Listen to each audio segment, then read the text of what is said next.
Hello, in this video, we will learn how to add notes in Messenger for Android.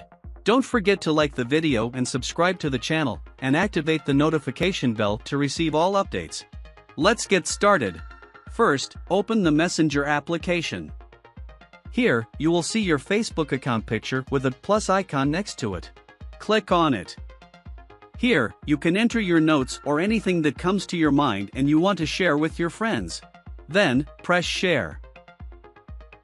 As you can see now, your note will appear here, and it will be visible to all your friends and followers for 24 hours.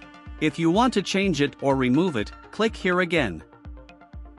From here, you can edit what you have written. And here, we can delete it.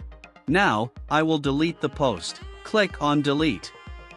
Finally, support our channel by liking the video and subscribing to the channel to receive all our new videos. Thank you, see you later.